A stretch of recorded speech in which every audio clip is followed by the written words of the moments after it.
Bom dia, povo de Deus, tudo bem, minha gente? Espero que sim. Vamos para a palavra de hoje, minha gente. Tirar essa luz aqui dos meus olhos. Shalom, a paz seja convosco. Meu companheiro, minha gente, aqui, ó. Arcanjo Miguel. Nos proteja, Arcanjo Miguel. Nos livra das ciladas do inimigo. Poderoso Arcanjo Miguel. Né, minha gente? Vamos então para a nossa palavra do dia. Vamos fazer a nossa oração, como sempre. Vamos lá então, minha gente. Então, hoje, que dia é hoje? Sábado. Hoje é um dia muito especial, né?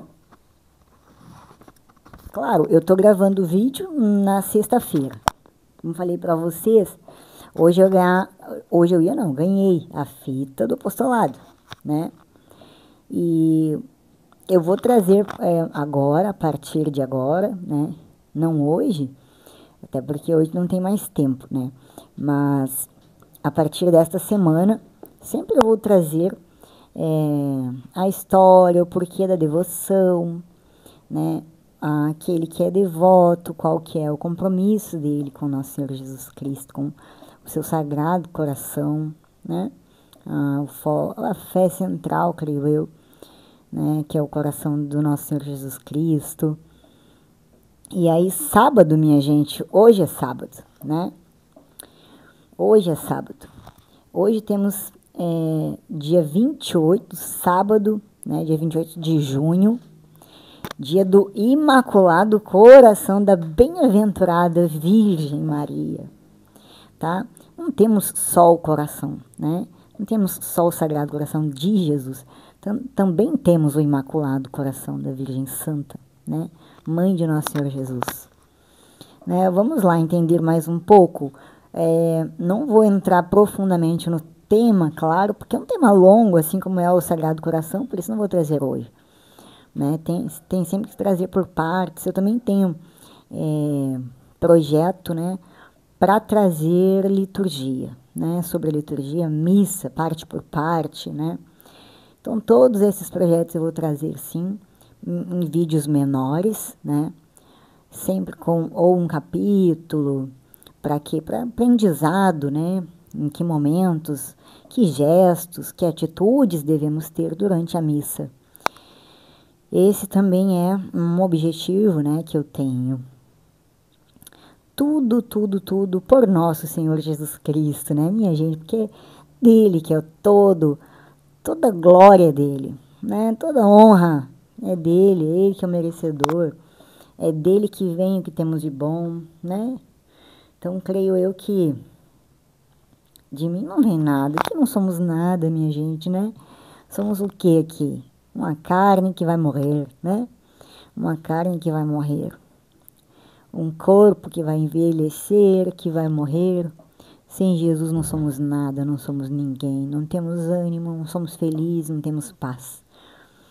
Então é claro que toda honra e toda glória é de nosso Senhor Jesus Cristo. É com muita alegria, com muita satisfação poder trazer, né? O canal que eu tenho é pequeno, né? Mas o meu compromisso é com o nosso Senhor Jesus, minha gente. Então, não importa, né? Como já falamos, se tem uma pessoa ou duas que vão ver os vídeos. O que importa é que esses vídeos vão ficar, se alguém quiser algum dia precisar, né? E Deus quiser encaminhar até cair nestes vídeos, vai ser uma grande alegria, né? Orgulho não, é uma alegria poder ser colaboradora do reino de nosso Senhor Jesus Cristo, né? Porque não é só isso, gente, né? Nada mais além disso. Colaboradores de nosso Senhor Jesus Cristo, né? Como São Paulo falava. Então, vamos para a palavra do dia. Você vai pegar a sua Bíblia. Já vou falar para você poder já pegar.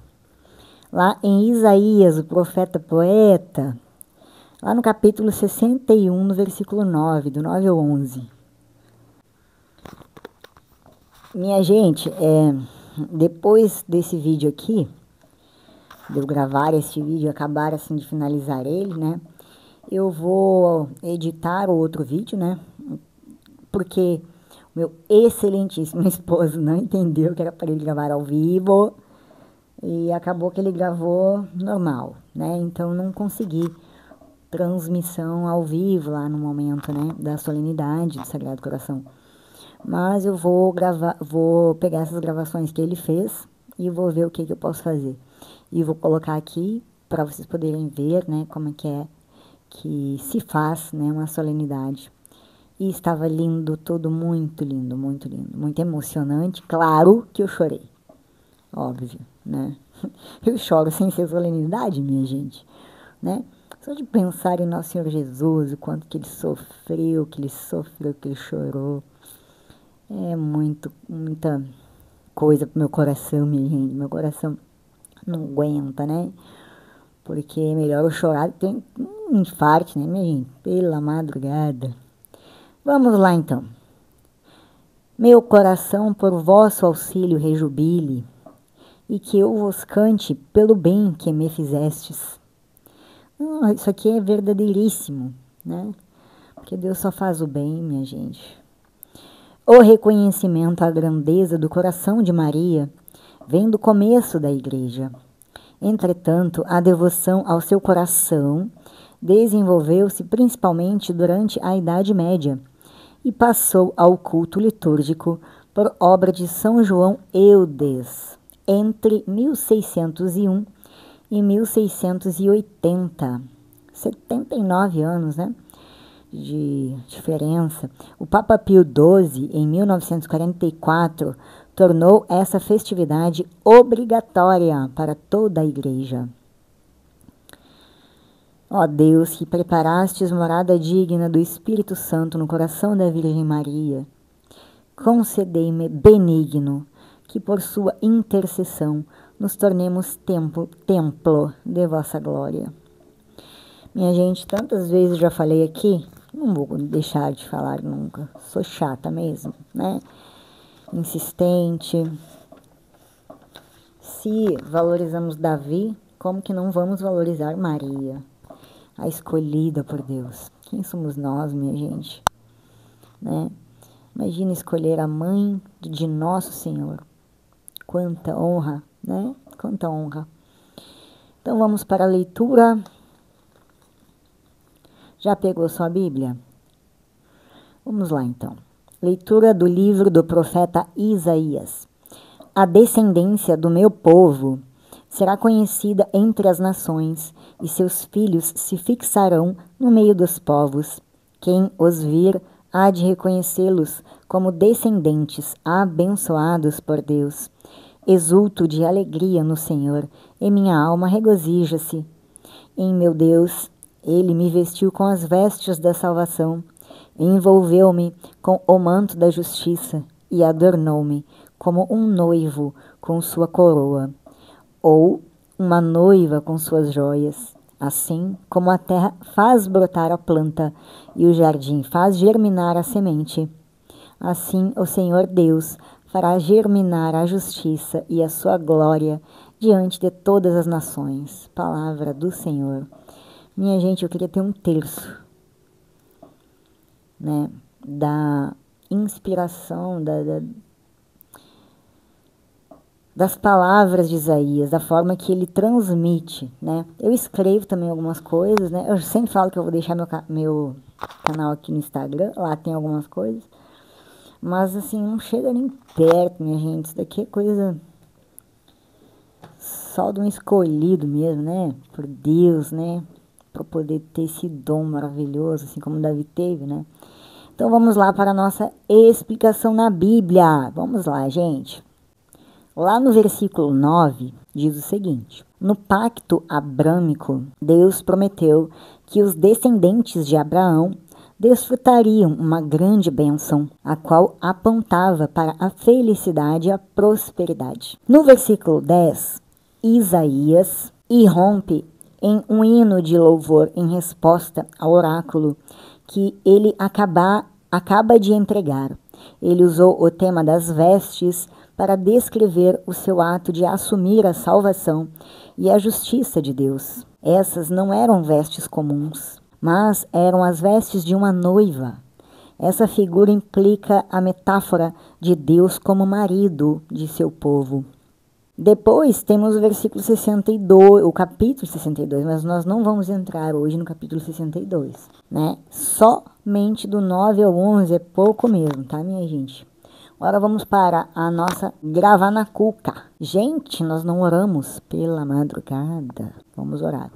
Em nome do Pai, do Filho e do Espírito Santo. Não posso deixar de orar, minha gente, tá? Meu bom Jesus, Senhor, Pai Santo e Eterno, abençoa, Senhor, todo aquele que vê este vídeo, todo o planeta Terra. Abençoa, Senhor, para que todos aqueles que não estão no seu caminho, que retornem ao Senhor, que o Senhor toque os corações. Para aquele que assiste esses vídeos, ou que um dia chegou aqui, que a palavra de Isaías e a palavra também de Lucas seja fonte de conforto e esperança no Senhor, para que a sua justiça, Senhor, um dia possa reinar ainda na terra, e que nós, aqui na terra, possamos ver essas maravilhas. Santa Virgem de Pentecostes, Mãe da Igreja, rogai por nós. Santa Virgem de Pentecostes, cada dia mais aumenta a minha fé em Ti. Cada dia mais eu peço à Senhora, me faça ser mais parecida com a Senhora. Todos nós, eu peço para que todos nós sejamos mais parecidos com Nossa Senhora. Mas que o nosso coração seja assim, que nem o de Jesus, manso, humilde, paciente, sereno. É tudo que pedimos, porque os corações deles são muito parecidos. Que a Senhora possa interceder junto àquele que sofre, junto àquele que está passando por uma dificuldade de doença, de morte, uma dificuldade financeira. Santa Mãe de Deus, intercede junto a teu Filho, em favor daqueles mais necessitados e de causa urgente. Também peço ao Arcanjo Miguel que ele possa continuar nos abençoando, possa continuar nos protegendo das ciladas dos inimigos. Arcanjo Miguel, forte protetor, forte guardador, meu anjo do Senhor, sempre nos guie, sempre nos proteja das ciladas do inimigo, sempre nos avise quando o inimigo está à espreita, tentando nos tirar do caminho de Deus, porque nós não queremos sair, Pai. Meu bom Jesus, manda teus anjos das tropas do Arcanjo Miguel, para todo aquele que nele crê. Em nome do Pai, do Filho e do Espírito Santo. Nunca esqueça do seu anjo da guarda, tá, minha gente? Também ore por ele. Vamos então, minha gente, para a explicação. Quase que eu começo sem rezar, minha gente. Isso aí não pode, tá? Jesus Cristo, Nosso Senhor, Virgem Santa, Arcanjo Miguel, todos os anjos e todos os santos. Tem que abençoar sempre nossa leitura, porque é a palavra de Deus, né? Sabe, minha gente, eu vou falar uma coisa para vocês, quem vê os vídeos, né? É uma coisa que me choca bastante, né? Eu não tenho, sinceramente, eu não tenho pretensão, assim, nenhuma de um dia esse canal crescer, ou este canal se tornar conhecido por muitas e muitas pessoas. Nem penso nisso, minha gente. Creio que o que eu faço aqui foi, como eu já falei, né? Foi por causa de um pedido, né? Através do Espírito Santo. E o pedido foi esse: transmita a palavra. Hoje, minha gente, a palavra está deturpada por opiniões. E olha que é assim, é pouquíssimo, né? É uma coisa muito sutil, né? Que pode atrapalhar a sua evolução espiritual. Porque, minha gente, claro que eu poderia chegar aqui, né? Pegar 2 versículos, 3 versículos e falar, né? Poderia fazer isso, né? Por que eu digo isso? Porque temos conhecimento da Bíblia, temos vivência, né? Temos os dons do Espírito Santo, mas eu sou uma pessoa que sei, né? Que da minha pequenez eu sei, minha gente, né? Que nada vem de bom, como já falamos tanto aqui, né? E jamais com as minhas palavras eu conseguiria falar como está escrito na palavra de Deus. Quem sou eu, minha gente, para falar da palavra de Deus, né? E quando eu tive este aviso, foi claríssimo. Você vai transmitir a palavra de Deus. Transmitir, minha gente, não é dar a minha opinião sobre um versículo 2. É transmitir o que está escrito. E hoje em dia, eu vejo que as pessoas não têm paciência. Temos que pedir paciência para Deus, né? Para ouvir a palavra de Deus. Porque assim, eu já falo ouvir porque ler muito menos, né? Se ouvir não escutam, né? Se os vídeos não têm paciência para ver, acham chato, acham isso aquilo, ela está lendo porque lê até eu leio. Mas então leia, meu amigo, porque é isso que está faltando. Está faltando é a palavra verdadeira, é a Bíblia, é a palavra de Deus que está faltando. Ela em todas as suas palavras, em suas letras, né? Aquilo que foi deixado, né, para nós hoje em dia. Eu entendo, creio eu, o porquê, né, que recebi este chamado, porque apesar de às vezes, muitas vezes, querer dar uma opinião minha, falando, né, a respeito de alguns temas, até às vezes dou, mas assim, muito pouco, porque eu não quero tirar a atenção, porque a atenção é de Deus, a atenção é da Bíblia. Então eu sempre vou trazer a palavra de Deus. Mas agora, para completar este diálogo, antes de continuar aqui para vocês entenderem a explicação para gravar na mente, eu queria dizer que as pessoas, elas não querem ler a Bíblia. Elas querem que as outras pessoas que entendem interpretem da maneira delas e não conferem na palavra, na Bíblia. Não conferem, né? Nem no catecismo, não conferem em lugar nenhum. Elas creem realmente, né? Ou numa pregação na internet de um pastor, de um padre, né? Que fala 7 minutos, já tô legal, já escutei 7 minutos da palavra, já fiz a minha parte hoje. Infelizmente, minha gente, o mundo chegou nesse ponto, né? Deus, você não pense, minha gente, que Deus não está vendo, né?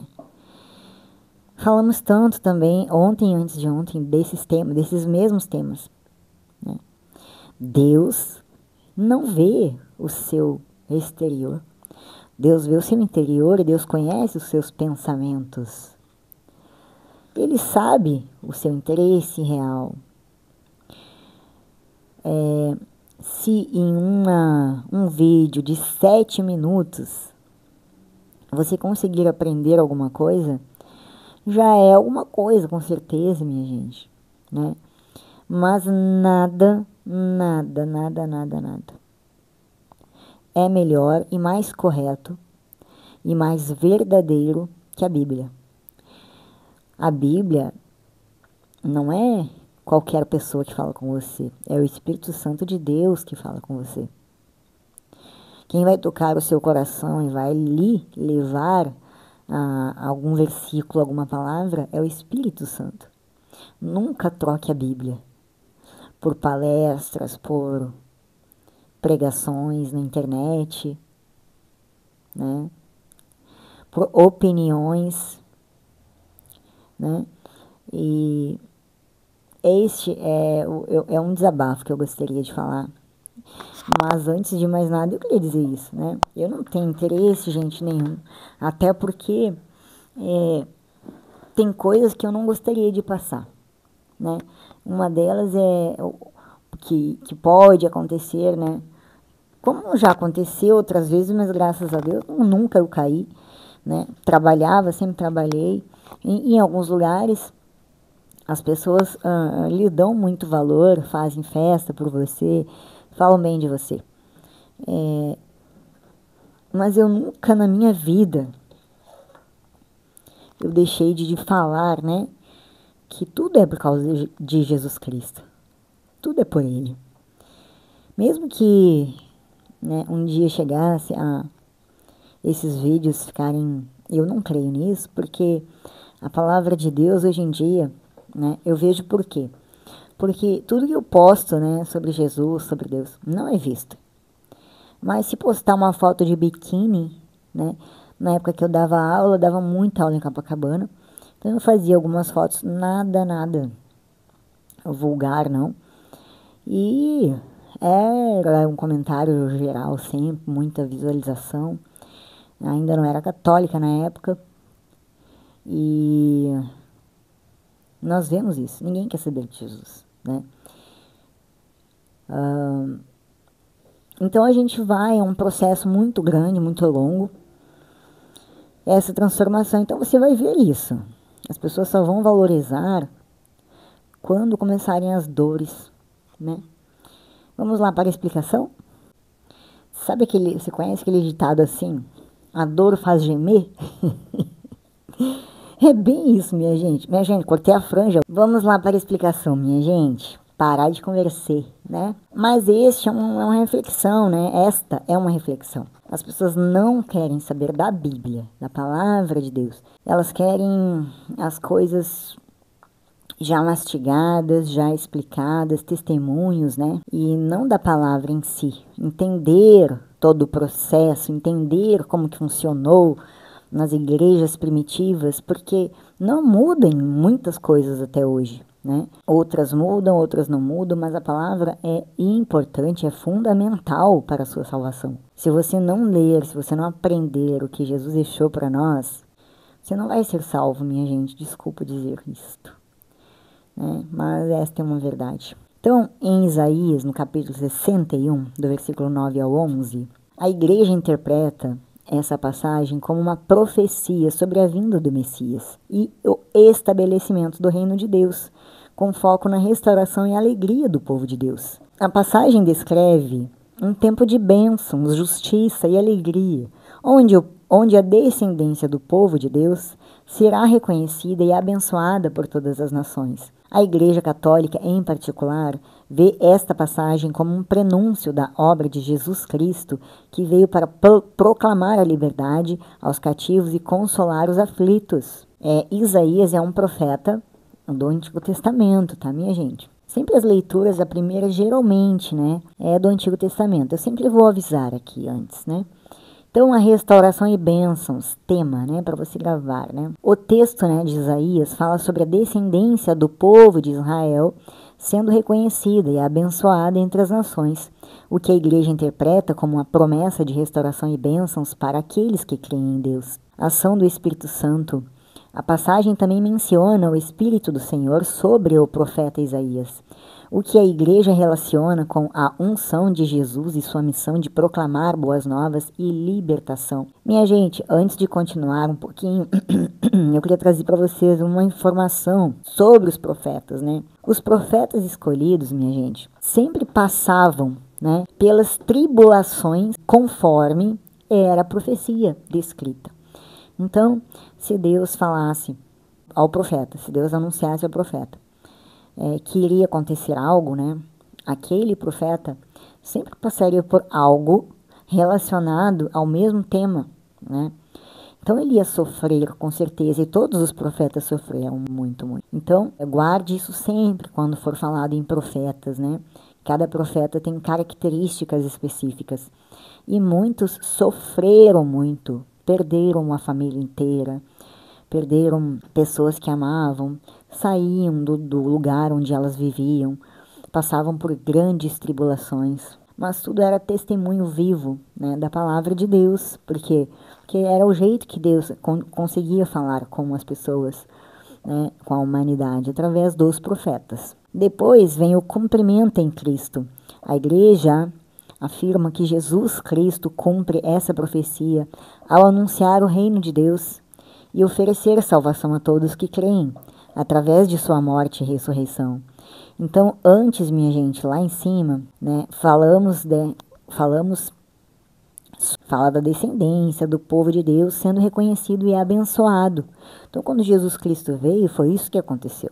Ele abençoou e fez promessas de restauração, né, e salvação. Para quem? Para aquele que nele crê, para aquele que obedece às suas leis. Então, você pode até crer em Jesus, mas se você não lê a palavra de Deus, não obedece ao que diz escrito nela e não busca uma santificação, você não vai conseguir, né, chegar ao reino dos céus, tá? Minha gente, é muito simples. Então, não que pregações ou que temas de padres, de pessoas, de leigos que entendem mais, de que estudaram, como eu, né? Eu sou leiga, não tenho nenhum cargo sacerdotal, né? Não sou carmelita, não sou freira, não sou nada, né? Eu sou uma pessoa casada, normal, tenho as minhas funções na igreja, mas sou leiga. E os leigos têm também, né? Dons, né? Porque são dados pelo Espírito Santo. Então, dentre eles, né, eu tenho alguns, assim como você que vê esses vídeos também, com certeza, porque para todos é dado, né, os dons do Espírito Santo. Então, continuemos. Cumprimento em Cristo. A Igreja Católica afirma que Jesus Cristo cumpre essa profecia ao anunciar o reino de Deus e oferecer salvação a todos que creem através de sua morte e ressurreição. Justiça e louvor. O texto também fala sobre o Senhor fazendo brotar a justiça e o louvor diante de todas as nações, o que a igreja vê como o estabelecimento do reino de Deus, onde a justiça e a glória de Deus serão manifestadas. Alegria e exultação. A passagem enfatiza a alegria e a exultação do povo de Deus, que a igreja relaciona com a alegria da salvação e da vida eterna em Cristo. Então, minha gente, resumindo tudo, como uma profecia messiânica que encontra seu cumprimento em Jesus Cristo, com foco na restauração, bênçãos, justiça e alegria do reino de Deus. Minha gente, por que lemos os profetas do Antigo Testamento? Por quê? Isaías falou as vestes da salvação, né? Onde ele disse o que... Bem aqui onde diz aqui, ó. Senhor, em minha alma regozija-se em meu Deus. Ele me vestiu como as vestes da salvação. Envolveu-me com o manto da justiça e adornou-me como um noivo com sua coroa ou uma noiva com suas joias. Minha gente, hoje nós entendemos isso. Mas você imagine isso naquela época, minha gente. Pensa um pouco. Imagina a situação, né? Quando um profeta falava isso, quem escutava pensava que Jesus, que não digo Jesus, mas que a salvação viria dali a pouco tempo. Mas não foi há pouco tempo, foi muito tempo depois. E todas essas profecias que lemos aqui são para o nosso tempo. Jesus já trouxe através da sua crucificação, do seu sacrifício, né? Ele trouxe para nós, ele nos reconciliou com Deus, né? Onde Adão, né, errou, onde Adão fez a sua escolha, né, e não perguntou para Deus, né? E ele também, como falamos ontem, né, acabou fazendo com que pessoas inocentes acabassem pagando, né, por as suas ações, né? E a mesma coisa, como falei ontem, né, falamos ontem, que estava escrito também na Bíblia. Como Sarai, né?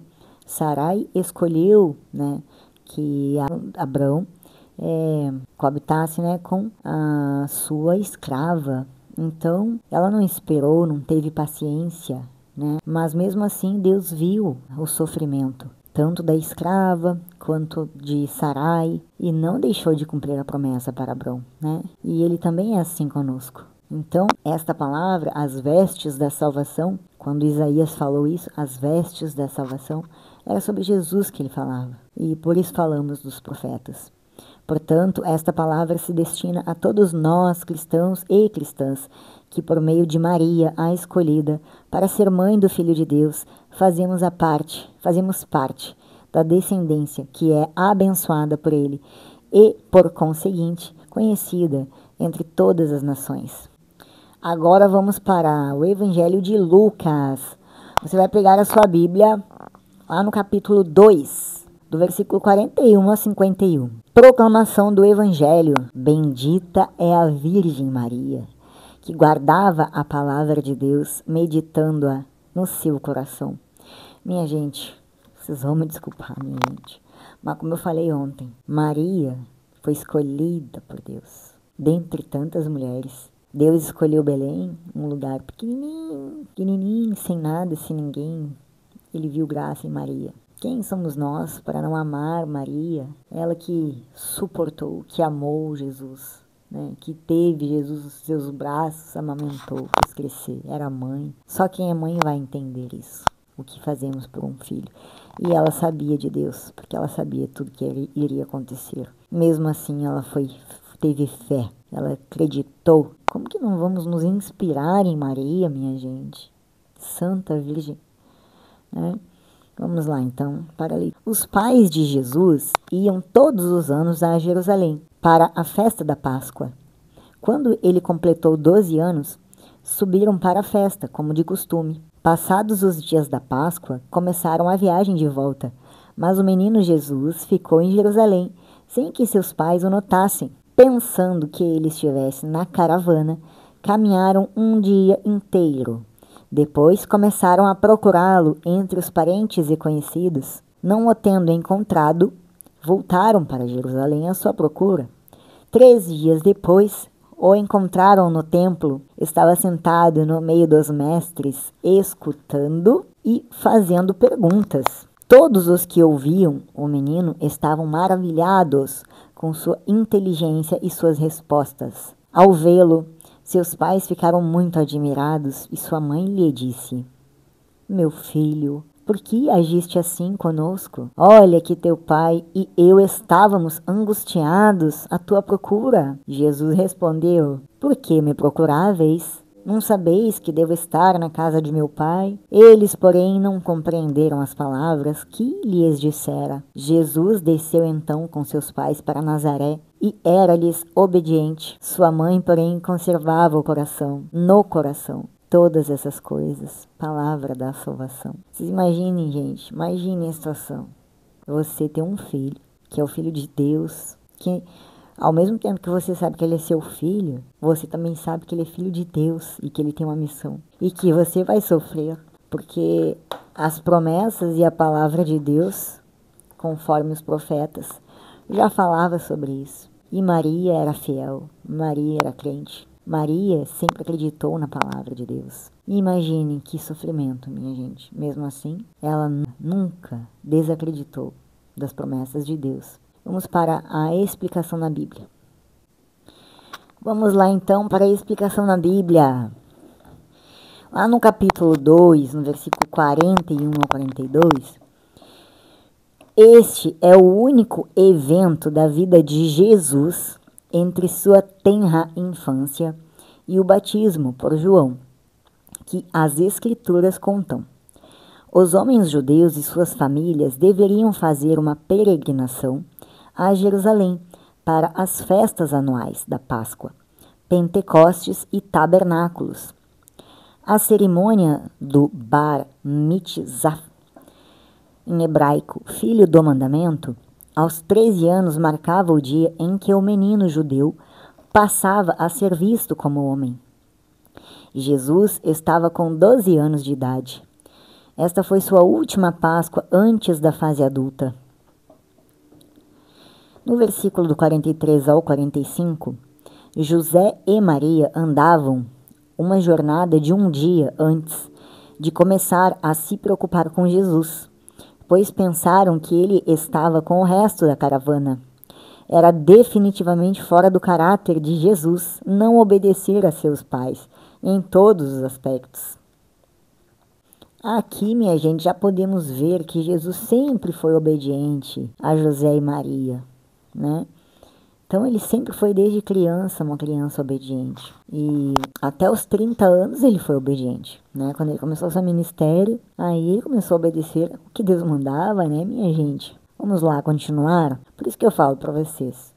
Se Deus, Pai, guardou Jesus Cristo até os 30 anos, minha gente, obediente a Maria, né? José já deveria ter morrido nesta época. Mas, se ele foi obediente a Maria, nosso Senhor Jesus Cristo, e nós aqui na terra, humanos, muitos não querem aceitar Maria, nem amar Maria, nem entender que Maria é a intercessora direta, né, a nosso Senhor Jesus Cristo. Meu Deus, minha gente, tá escrito aqui, minha gente, pelo amor de Deus, tá? E quem que faz peregrinação, se não for católico, até hoje faz peregrinação, tá? Você não pense que ir até Nossa Senhora Aparecida, por exemplo, vai de carro.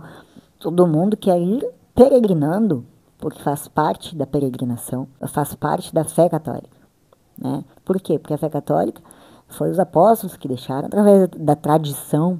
Então nós seguimos a tradição, E aqui está dizendo, José e Maria estavam em peregrinação. Nós mantemos as tradições. O que sai disso não é verdadeiro. Então vamos continuar. Vamos lá no versículo 46 a 47.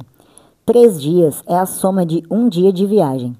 Um dia para voltar para Jerusalém e mais um procurando Jesus na cidade. Esses doutores eram rabinos, estudiosos da lei de Moisés. Já era extremamente raro um menino ser recebido por um grupo de rabinos, quanto mais surpreendê-los com um entendimento brilhante das Escrituras. Mas por que ele sabia as Escrituras? Sozinho ele não foi buscar, porque José e Maria eram fiéis, eram crentes, acreditavam nas Escrituras e transmitiram elas para Jesus, porque Jesus era humano. Ele não nasceu sabendo das Escrituras, ele aprendeu. Claro que ele é o Filho de Deus, com certeza. Ele tinha mais entendimento, ele interpretava a lei, né? A inteligência dele era incontestável. Mas não podemos tirar o mérito, né, de José e Maria. O mérito é de Deus, obviamente, mas a importância, o papel deles na vida de Jesus, né? Do 48 ao 50. José e Maria não entenderam que Jesus estava falando de seu Pai Celestial, sobre os negócios de meu Pai.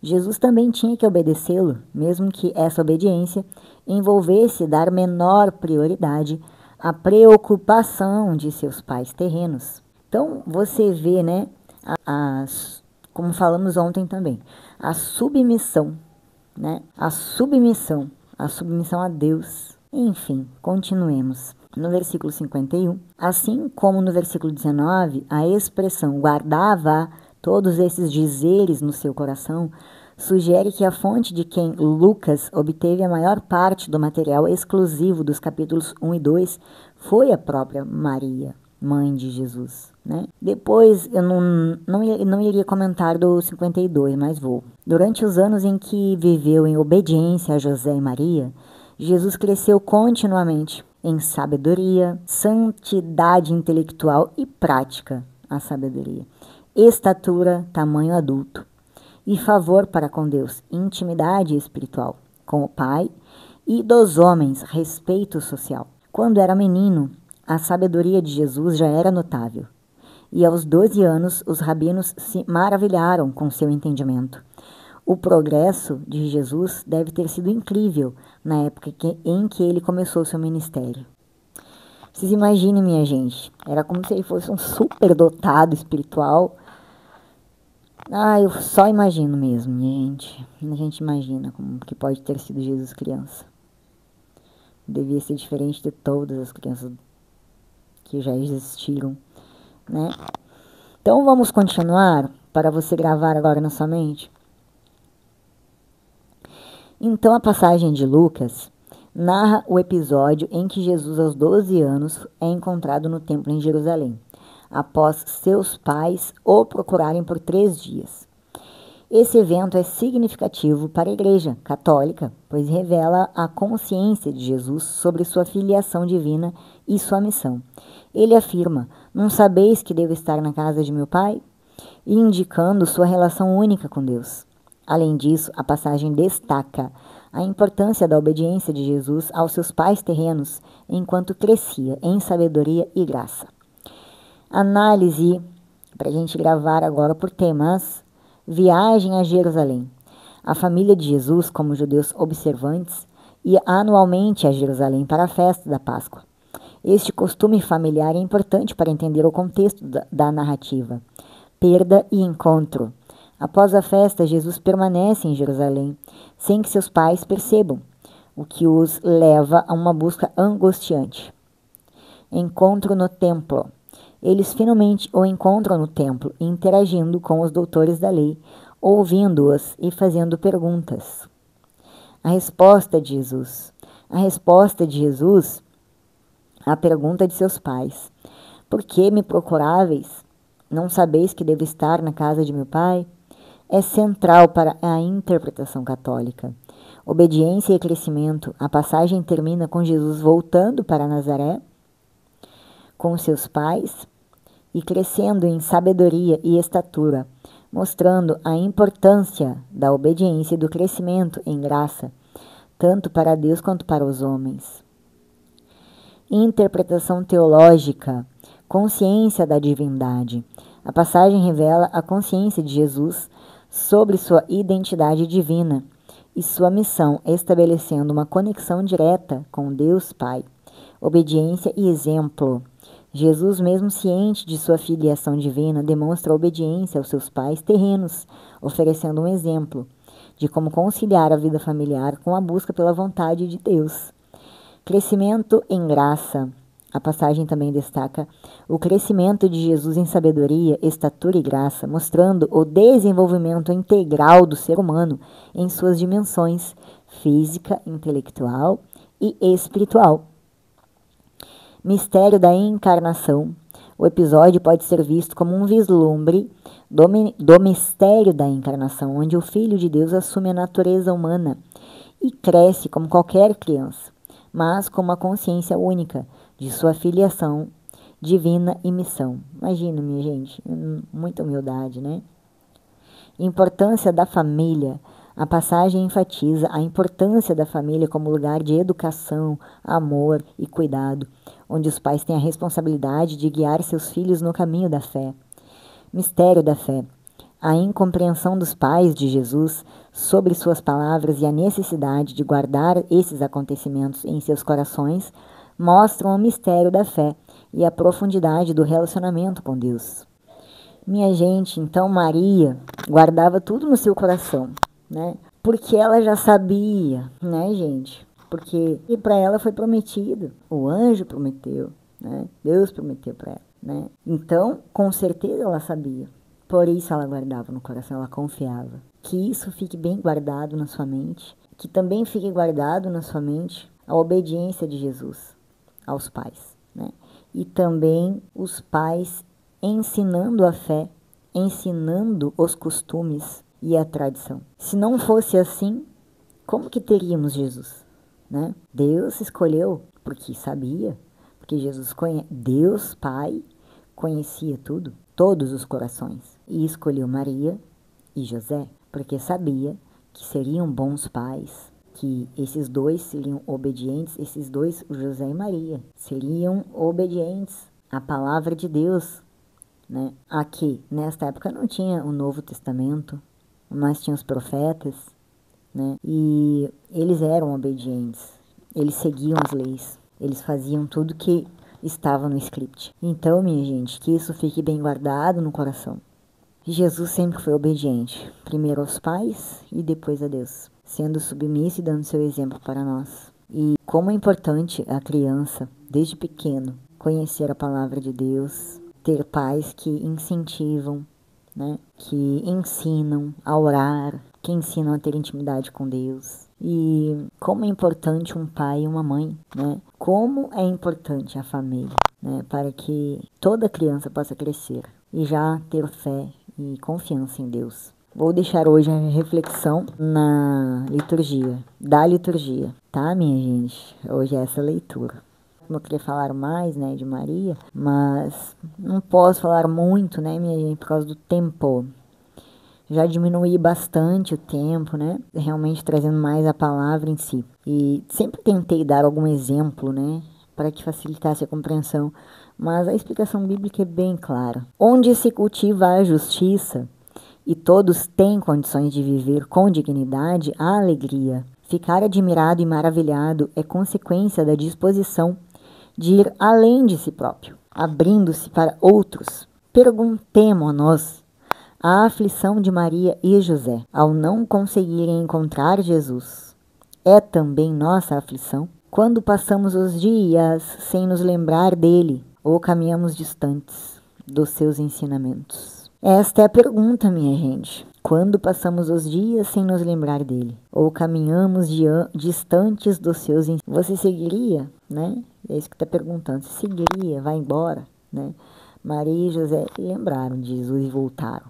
E se fosse essas mães loucas, né, que existe hoje em dia, já ia chegar já brigando com o filho, mas Maria não, né? Maria foi tranquilaça, né, minha gente? Essa é a palavra do dia. Agora eu vou fazer aquele vídeo para vocês poderem ver como que é a consagração do Sagrado Coração de Jesus. E aí, a partir da semana que vem, minha gente, já venho com o tema, com o livro do coração, né? Com o livro do Sagrado Coração. E também com as orações diárias, né? Para quem gosta. E vamos conhecer, né? E enquanto eu estiver viva, eu sempre vou procurar levar a palavra de Deus. Amém? Shalom, minha gente. Até amanhã. Perdão, domingo eu não vou gravar, eu ainda tô em dúvida, minha gente. Tem muita gente que gosta de ler a leitura domingo por causa da missa. E tem gente que prefere não ler, né? Que vai na missa em si. Então, às vezes, eu prefiro trazer outros temas. Vamos decidir amanhã. Um grande abraço para todos. A paz seja convosco. Amém?